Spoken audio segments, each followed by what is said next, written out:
PTI पे पाबंदी लगनी चाहिए। पीटीआई पे पाबंदी तो नहीं लगनी चाहिए, इमरान खान साहब के ऊपर लग जानी चाहिए। और खान साहब से मैंने जब प्राइम मिनिस्टर नहीं रहे तो बहुत ज़्यादा कोशिश की कि अगर टाइम मिले तो मैं, जैसे मेरी आदत है बेतकल्फाना बात कर लेने की, तो उन्हें अर्ज़ किया जाए। और मैडम यास्मीन को 2-4 दफ़ा कहा कि मेरा टाइम बनवाएं, लेकिन वो ना बनवा सकी। अब इज्तिमाई मुलाकात हुई, इज्तिमाई मुलाकात में तो ऐसी बात करना वो पॉसिबल भी नहीं होता और मुनासिब भी नहीं था।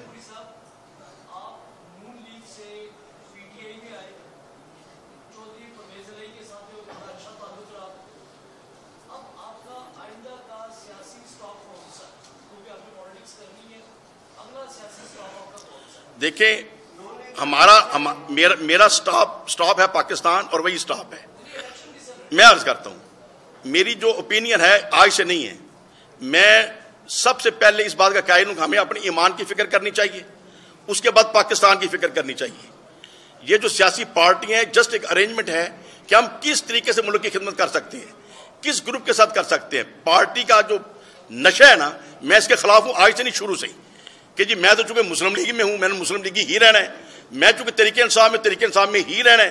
भाई अगर मेरा पार्टी लीडर जिसे मैं मोहब्बत कर रहा हूं सुबह वो कोई ऐसा नेशनल इंटरेस्ट के खिलाफ काम करता है, तो जैसे खाम साहब कहते हैं हम कोई गुलाम है, तो हम कोई गुलाम है किसी लीडर के? हम लीडर से मोहब्बत करते हैं असूल के ऊपर। अगर लीडर असूल छोड़ देगा हम कोई पाबंद नहीं है।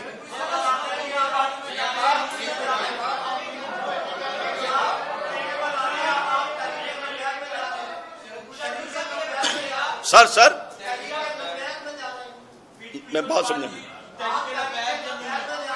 नहीं, मैं ऐसा कोई तरीके लबैक हमारे लिए काबिल एहतराम है, लेकिन मैंने जितनी दफा भी उनको कुछ पॉलिटिकली इस्लाह की कोशिश की है वो गुस्सा कर जाते हैं। तो जब वो बात का गुस्सा कर जाते तो कैसे साथ चले?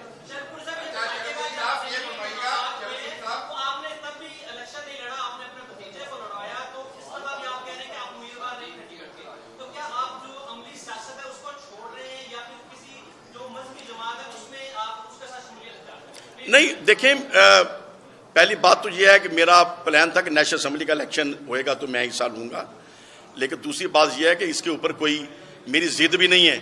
मैं बिल्कुल इसके मामले में फ्लेक्सिबिलिटी है कि अगर कोई और अच्छा कैंडिडेट आए तो मैं उसको सपोर्ट कर सकता हूं, और अगर मुझे जिम्मेदारी दी जाए अपने इलाके की तरफ से तो मुझे कोई झिझक भी नहीं है। और इलेक्शन लड़ना हजूर शेर रबानी रहमतुल्लाह अलैह के सदके मेरे लिए अपने इलाके में कोई मुश्किल नहीं है।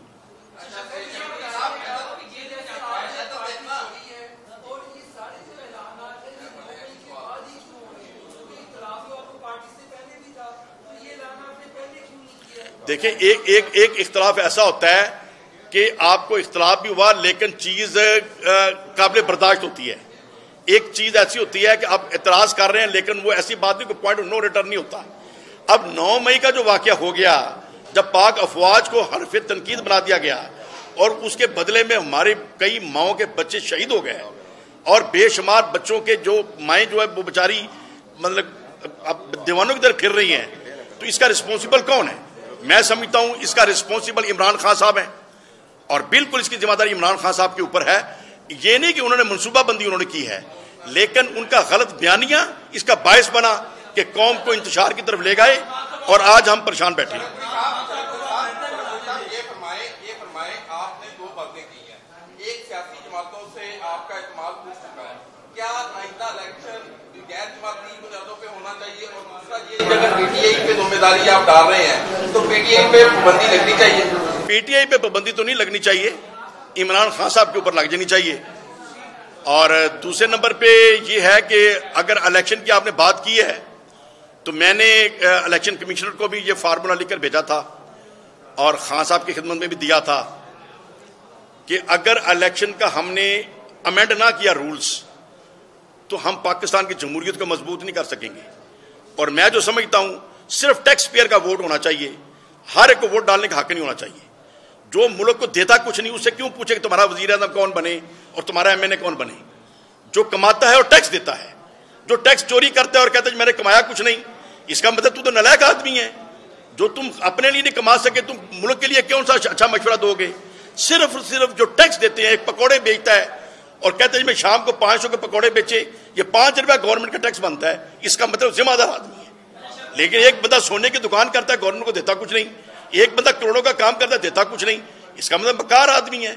उसे वोट क्यों लें? उससे क्यों पूछे तुम्हारा वजीर आजम कौन है?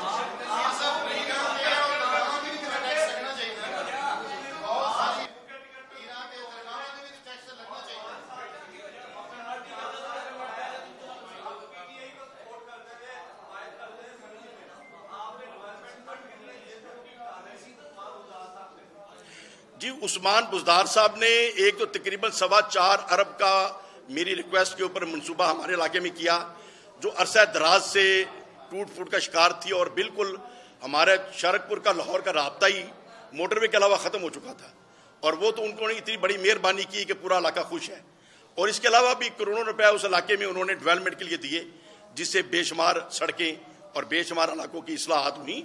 तो वो मैं उस्मान बुज़दार साहब का शुक्रगुजार हूँ, जो उन्होंने इलाके की तरफ तवज्जो दी हमारी रिक्वेस्ट पे और हमारे इलाके की बेहतरी का बायस बनी।